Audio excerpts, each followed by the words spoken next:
আমার ভাইরা, রব্বুল আলামিন কোরআনুল কারীমের ভিতরে এক জায়গায় সুন্দরভাবে জানিয়ে দিয়ে বলতেছেন, ইন্নামাল মুমিনুনা আল্লাযীনা আমানু বিল্লাহি ওয়া রাসূলিহি সুম্মা লাম ইয়ারতাবু ওয়া জাহাদু বিআমওয়ালিহিম ওয়া আনফুসিহিম ফি সাবিলিল্লাহ উলাইকা হুমুস সাদিকুন। জোরে বলুন আল্লাহু আকবার। মুমিন তো তারাই হয়ে গিয়েছে, সফল কাম তারাই হয়ে গিয়েছে যারা নাকি আল্লাহ এবং তার রাসূলের উপর ঈমান আনয়ন করেছে এবং তাতে কোনো সন্দেহ পোষণ তারা করে নাই। তাদের জীবন দিয়ে, সম্পদ দিয়ে, মাল দিয়ে তারা আল্লাহর রাস্তায় জিহাদ করেছে। তারাই তো কেবল মুমিন, প্রকৃত মুমিন তো তারাই। আমার ভাইরা, শুরুতে যে আয়াতটা আপনাদের সামনে তেলাওয়াত করেছি, সেই আয়াতের ভিতরে আল্লাহ রাব্বুল আলামিন বলতেছেন, ইয়া আইয়ুহাল্লাযীনা আমানুত্তাকুল্লাহা ওয়া কুনু মা'আস সাদিকিন। ওহে ঈমানদারেরা, তোমরা আমি আল্লাহকে ভয় করো।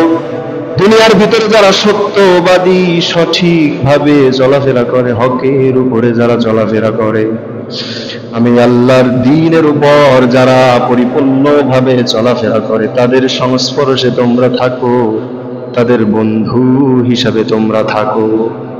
যদি তাদের সাথে চলাফেরা করো, তাদের কাজগুলো যদি তোমরা করো, তাহলে আমি আল্লাহ রাব্বুল আলামিন, তারা তো ঈমান এনেছে, তারা তো মুমিন হয়েছে, মুমিনের যে আবহাওয়া তাদের শরীরে লেগেছে, তাদের সাথে চলার কারণে, ও বান্দা, তোমার দ্বারা যদি সামান্য থেকে সামান্যতম গুনাহ হয়, এই গুনাহকে মাফ করে দিয়ে আমি আল্লাহ রাব্বুল আলামিন মুমিনের খাতায় তোমার নামটা তুলে দিব। বলি সুবহানাল্লাহ। তাহলে দুনিয়ার ভিতরে যারা সৎ পথে থাকে তাদের সাথে আমাদেরকে থাকতে হবে। আমার ভাইরা, আমরা সৎ পথে থাকতে চাই, কেননা আমরা দাবি করেছি আমি আপনি মুমিন, আমরা দাবি করেছি আমরা ঈমানদার। এটা আমরা দাবি করে সর্বদা সামনের দিকে অগ্রসর হয়েছি। আমরা আল্লাহ এবং রাসূলের উপর ঈমান আনয়ন করেছি। যখনই আমি আপনি আল্লাহ এবং রাসূলের উপর আমি আপনি যখন ঈমান আনয়ন করেছি, আমাদের অভিভাবক স্বয়ং আল্লাহ রাব্বুল আলামিন নিজেই হয়ে গিয়েছেন। বলি সুবহানাল্লাহ। কেননা আল্লাহ রাব্বুল আলামিন কোরআনুল কারীমের ভিতরে সে কথার সুন্দর জবাব দিয়ে আল্লাহ পাক রব্বুল আলামিন স্পষ্টভাবে জানিয়ে দিয়ে বলতেছেন, আল্লাহু ওয়ালিয়ুল্লাযীনা আমানু ইউখরিজুহুম মিনাজ যুলুমাতি ইলান নূর ওয়াল্লাযীনা কাফারু আউলিয়াউহুমুত তাগুত ইউখরিজুনাহুম মিনান নূরি ইলাজ যুলুমাত উলাইকা আসহাবুন নারি হুম ফিহা খালিদুন। জোরে বলুন আল্লাহু আকবার। আল্লাহ রাব্বুল আলামিন কোরআনের ভিতরে বলতেছেন, যারা মুমিন হবে, ঈমানদার হবে, অভিভাবক হিসাবে আমি আল্লাহ রাব্বুল আলামিন তাদের জিম্মাদারির দায়িত্ব নিয়ে নিলাম এবং আমি আল্লাহ রাব্বুল আলামিন আমার এই সমস্ত ঈমানদার, আমার এই সমস্ত মুমিন বান্দা বান্দীদেরকে আমি আল্লাহ অন্ধকার থেকে, অন্ধকারের জগৎ থেকে বের করে আমি আল্লাহ তাআলা তাদেরকে আলোর দিকে নিয়ে যাই। বলি সুবহানাল্লাহ। আমার এই সমস্ত বান্দা বান্দীদেরকে আলোর দিকে নিয়ে যায়, আধার থেকে বের করে।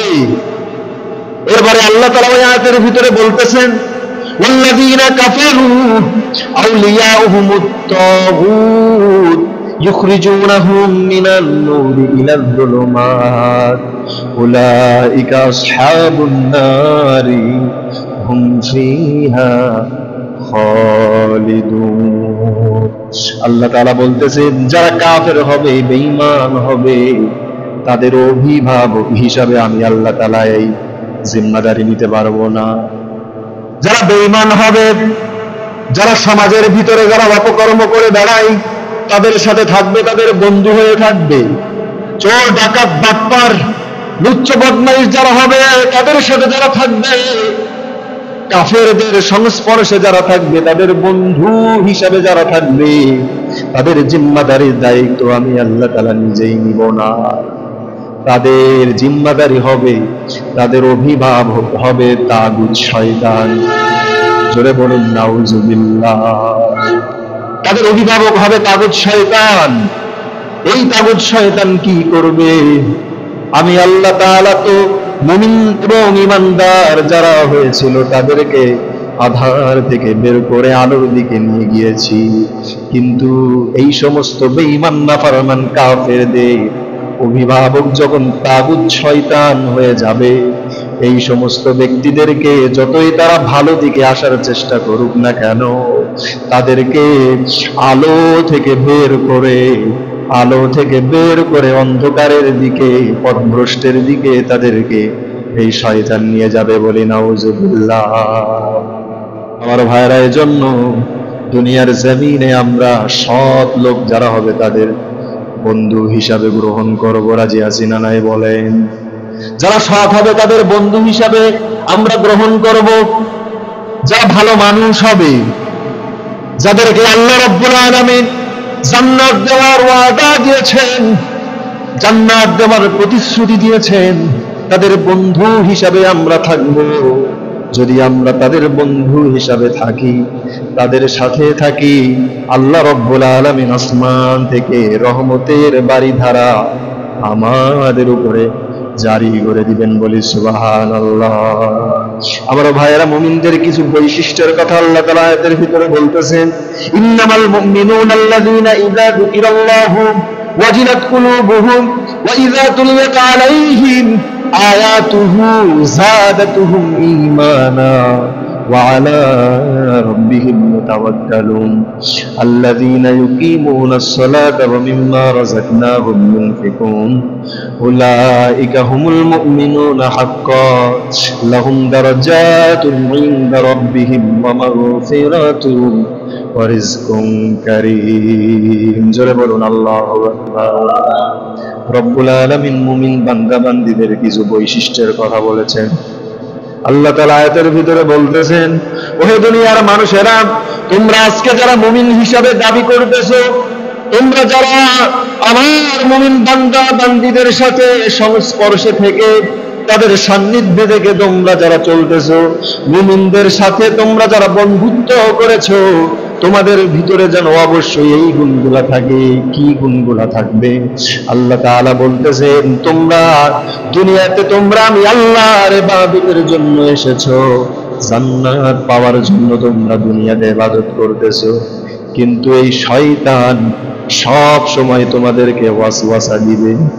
তোমাদের আদি পিতা আদমকে যখন আমি আল্লাহ তাআলা সৃষ্টি করেছিলাম, তাকেও ধোঁকা দিয়েছিল এবং সে আমার থেকে এইটা চেয়ে নিয়েছিল, আল্লাহ তুমি তো আমাকে জাহান্নামের অধিবাসী হিসাবে তুমি আমাকে কবুল করে নিয়েছো, আমাকে তো তুমি অভিসম্পাত করেছো, আল্লাহ তুমি আমাকে শক্তি দাও, তোমার বান্দা বান্দীদেরকে যেন আমি ধোঁকা দিতে পারি। সে আল্লাহ তাআলা বলতেছেন, ওহে আমার মুমিন বান্দা বান্দীরা, শয়তান অবশ্যই তোমাদেরকে ধোঁকা দিবে। সব সময় তোমরা যতই নেকির কাজ, ভালো কাজ দুনিয়াতে করতে যাইবে, সব সময় সর্ব অবস্থায় শয়তান তোমাদেরকে ধোঁকা দিয়ে তোমাদেরকে জাহান্নামের পথে নিয়ে যাওয়ার চেষ্টা করবে। আল্লাহ তাআলা বলতেছেন আয়াতের ভিতরে, যখন তোমরা এমন পরিস্থিতির সম্মুখীন হয়ে যাবে যে গুনাহ সংগঠিত হয়ে যাচ্ছে, আল্লাহ তাআলা বলতেছেন, আমি আল্লাহর কথা স্মরণ করবে, আমি আল্লাহকে ডাকবে, আমি আল্লাহর কথা হৃদয়ের ভিতরে তোমরা জাগ্রত করবে। তোমার দিলের ভিতরে যদি সামান্যতম ঈমান থাকে, তুমি যদি মুমিন হিসাবে দাবি করো, মুমিন বান্দা বান্দীদের সাথে যদি তুমি চলাফেরা করো, ও বান্দা ও বান্দিরা, তোমাদের দ্বারা তখন আর গুনাহ সংগঠিত হবে না, কেননা আমি আল্লাহর ভয়ে তোমাদের হৃদয়টা প্রকম্পিত হবে। এই হৃদয়ের ভিতরে ধাক্কা লাগবে, যেই ধাক্কা লাগার কারণে, যেই ভয়ের কারণে তোমরা গুনাহ থেকে বেঁচে থাকবে, বলি সুবহানাল্লাহ। আমার ভাইয়েরা, আল্লাহ তাআলা বৈশিষ্ট্যের কথা উল্লেখ করে দিয়েছেন আয়াতের ভিতরে। এরপরে রব্বুল আলামিন বলতেছেন পরের আয়াতে, মুমিন তো তারাই হবে, আমি আল্লাহ তাআলা তোমাদের উপর কোরআনুল কারীম নাযিল করেছি যেটা সমস্ত মানুষের জন্য হেদায়েতের একটা বস্তু হিসাবে আমি আল্লাহ তাআলা দান করেছি। দুনিয়ার ভিতরে শুধুমাত্র মুমিন মুসলমান নয়, সমগ্র দুনিয়ার মানুষেরা যদি সে যে কোনো ধর্মের বর্ণের হোক না কেন, কোরআন থেকে সাজেশন নিয়ে যদি তার জীবনকে সেই অনুযায়ী যদি চালাতে পারে, সেই সমস্ত ব্যক্তিগুলা তারা সফল কাম হয়ে যাবে দুনিয়াতে। বলি সুবহানাল্লাহ।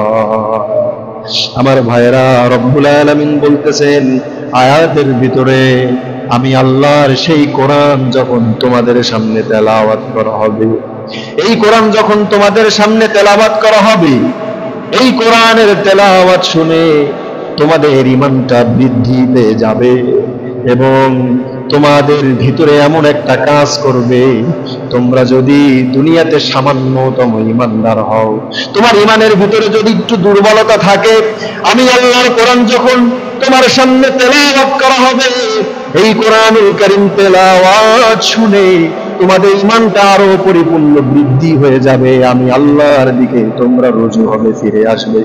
আমার ভাইরা, এইভাবে আল্লাহ তাআলা বলতেছেন যদি তোমরা মুমিন হিসাবে দাবি করো তাহলে তোমাদের ভিতরে এই রকম কাজ করবে। আমি আল্লাহর কোরআনুল কারীম শোনা মাত্রই তোমাদের ঈমানটা বৃদ্ধি পাবে। বলি সুবহানাল্লাহ। এবং এই মুমিন বান্দা বান্দীরা সব সময় ভরসা করবে একজন, তিনি কে বলেন? সর্ব অবস্থায় ভরসা করবে আল্লাহর উপর।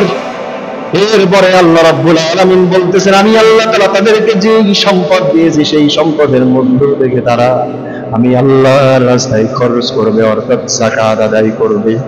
এইভাবে যদি তোমাদের ভিতরে এই সমস্ত গুণগুলা থাকে, মুমিন হিসাবে আমি আল্লাহ তাআলা তোমাদেরকে কবুল করে নিব, ঈমানদারদের খাতায় তোমাদের নামটা আমি লিখে নিব। বলি সুবহানাল্লাহ। আর ভাইরা, রব্বুল আলামিন কোরআনুল কারীমের ভিতরে আরেক জায়গায় বলতেছেন, আলিফ লাম মিম আহাসিবান নাসু আইয়ুতরাকু আইয়াকুলু আমান্না ওয়া হুম লা ইফতানুন। রব্বুল আলামিন কোরআনুল কারীমের ভিতরে বলতেছেন, ওহে আমার দুনিয়ার সমস্ত বান্দা বান্দিরা, তোমরা যারা আজকে দাবি করতেছে তোমরা ঈমানদার, শুধুমাত্র যে আমরা মুসলমান হয়েছি, মুখে ঈমান আনলাম বাস এখানেই হয়ে গেল, কথাটা তাই নয়। রব্বুল আলামিন বলতেছেন, বান্দারা মনে করে ঈমান এনেছি আল্লাহর উপর, এ কথা বললেই মনে হয় আল্লাহ তাআলা কাল কিয়ামতে কঠিন ময়দানের সময় আমাদেরকে ছেড়ে দিবেন। আল্লাহ তাআলা বলতেছেন কথাটা এত সহজ নয়, কেননা আমি আল্লাহ তাআলা তোমাদের পূর্বে যেই সমস্ত বান্দা বান্দীদেরকে আমি আল্লাহ রব্বুল আলামিন পৃথিবীতে পাঠিয়েছিলাম, সকলকে আমি আল্লাহ তাআলা পরীক্ষা করেছিলাম, সকলকেই কোনো না কোনো কঠিন পরীক্ষার ভিতরে আমি আল্লাহ তাআলা ফেলেছি।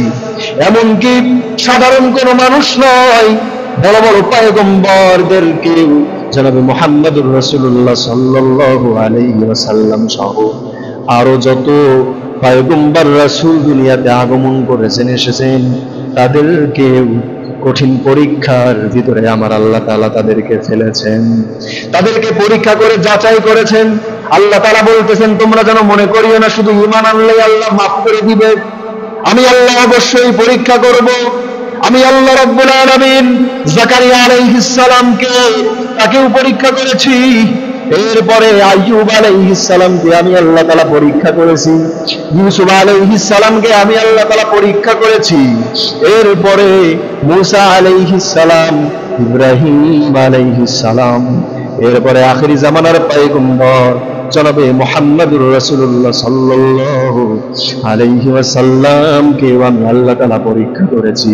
ওহে দুনিয়ার মানুষেরা, তোমরা প্রস্তুত থাকো, কখন কোন অবস্থায় আমি আল্লাহর পরীক্ষা আসমান থেকে আসবে তোমরা বুঝতে পারবে না, কিন্তু তোমাদের ঈমানকে তোমরা শক্তভাবে লালন করবে, তোমরা চাক্ষুষ থাকবে। যদি এমন কোন পরীক্ষা আমি আল্লাহর পক্ষ থেকে এসে যায়, আমার বান্দা বান্দিরা, আমার গোলামেরা, পরীক্ষায় তোমাদেরকে পাশ করা লাগবে, পরীক্ষায় তোমাদেরকে উত্তীর্ণ হওয়া লাগবে। যদি পরীক্ষায় পাশ করতে পারো, বিভিন্ন বালা মুসিবত কাটিয়ে যদি আমি আল্লাহর একাত্মবাদের কথা প্রকাশ করতে পারো, আমি আল্লাহর দ্বীনের উপর যদি মজবুত ভাবে অটুট ভাবে যদি তুমি লেগে থাকতে পারো, আমি আল্লাহ রব্বুল আলামিন কাল কিয়ামতের কঠিন ময়দানের সময় ও বান্দা বান্দিরা তোমাদের জান্নাতের ব্যবস্থা আমি আল্লাহ তাআলা করে দিয়ে জান্নাত আমি আল্লাহ রব্বুল আলামিন তোমাদেরকে দান করে দিব। বলি সুবহানাল্লাহ।